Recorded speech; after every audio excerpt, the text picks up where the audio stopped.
In today's video, Marc Silber goes over 5 hacks that can help you improve your photography. Let's dive in. What is a hack? So first of all, this is from the Oxford Dictionary.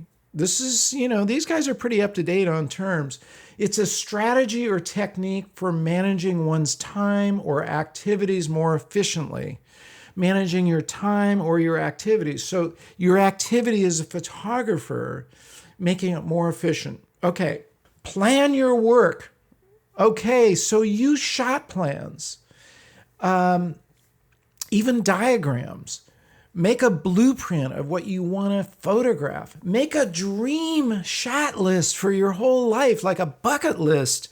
But whatever it is, plan it. Now, here's an example. So this is a commercial photographer I filmed some years ago, Stan Musilik, and he drew a diagram of what he wanted in his video. This was an advertisement he was shooting for Gucci. She was going to wear, and you'll see it in the video, she's wearing sunglasses in this tank.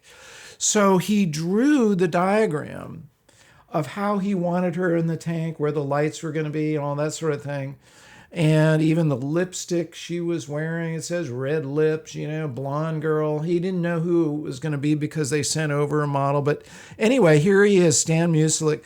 I mean, that's kind of an extreme example, but you should be planning out your work. Don't just randomly go out and photograph this or that. Put some thought into it. Plan it. Once you have your plan, you know what the next part of that sentence is? Work your plan. You got to get out and work. Even though we're talking about doing things more easily and efficiently, photography, I'm not saying work has to be hard, but work could be fun. You could be building something and enjoying it while you're sweating and, moving your muscles around. Photography is work. And you've heard from so many of our pro photographers that we've had on the show. It's like, get ready to work, get up early, stay up late, schlep equipment around with you. It's work. But if you have a plan and you don't put it to work, nothing happens.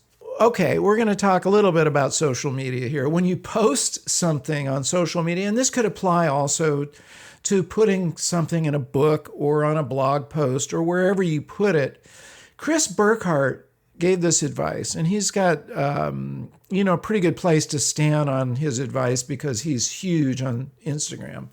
But he said, when you post a story, tell the story. Tell how you felt. What was going on? Don't just go, well, I got another sunset and isn't it so cool? And I feel really great because I shot it with this whatever.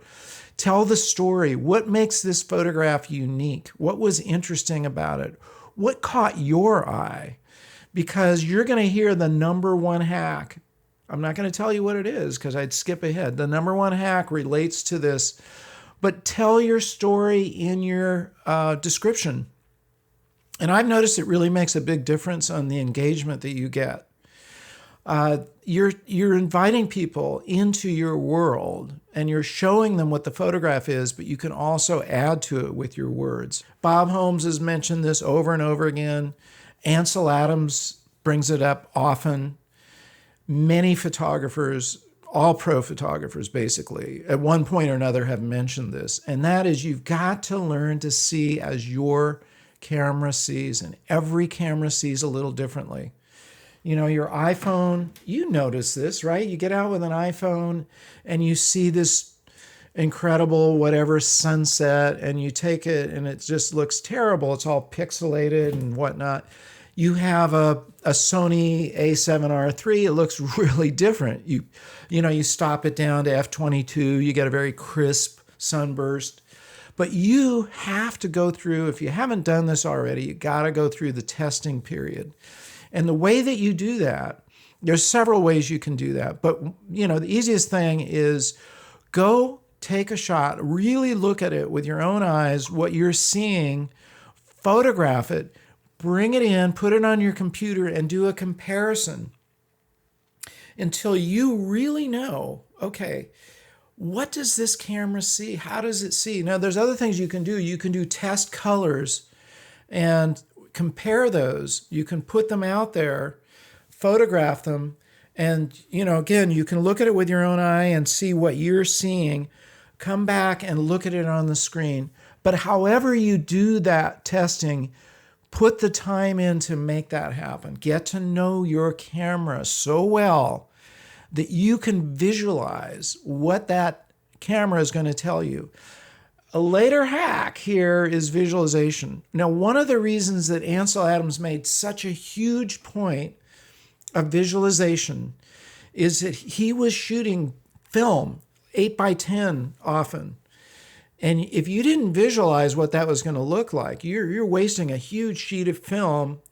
You're going to have to develop it. It's not like you have a bunch of pixels that you can just delete. So you had to visualize, but it's equally true in our digital world. Why take a photograph that you haven't visualized? Why not get to know what your camera is going to see and capture it? Okay? This is so important because what is photography about? It's about light. What is photograph? What is a photograph? What is photography? Photo, light, graphy, writing. You're writing with light. So you've got to learn to recognize light and see it instantly. One way you can do that, Bambi Cantrell gave this piece of advice. You walk into a room, put your hand out. Now I can see the reflection of this light. I have a LED light over here, and I can see that it's reflecting off of that. But if I turn my hand around in the room, there's a little bit of a kick light coming from over here. I have a screen which is acting like a diffuser. So you can see, this is a good little trick. Walk into the room and turn your hand and see where the light is coming from, or whatever space you're in. But always, always, always, no matter what you're doing, whether you have a camera or not, tune into the light. Where's the best light? Is it coming down straight? It's really harsh. Move your subject, Is it beautiful golden hour, and reflecting and warm and softening somebody's skin or whatever? This is, look at that light all the time. Pay attention to it. Okay, know your tools of composition. I wrote a book about it. Why? Because I got a lot of questions about composition. This came up even in our recent survey. It was one of the things you guys noted that you were struggling with. Well, you shouldn't struggle with it anymore because the book I wrote gives you 83 composition tools. We'll call them tools, or I call them recipes. Now, it's not like you're going to go out and you're going to use every 83 of them every single day. But if you have them in your mind, if you like, hey, this is a leading line. I can see my eye is being drawn to this point because I'm following a road, or you see an S curve, or you see diagonals and you go, diagonals add a lot of vibrancy. They add vitality. They add motion. Whereas a horizontal line says just the opposite. Things are chilling out. So if you know these tools, it's sort of like, I use the analogy of having a vocabulary. Now, if you have a vocabulary of 3 to 5 words, which I'm sorry to say, I think most photographers are in about that range. Let's see, I can shoot it this way. I could shoot it that way. I'm running out of ideas, guys.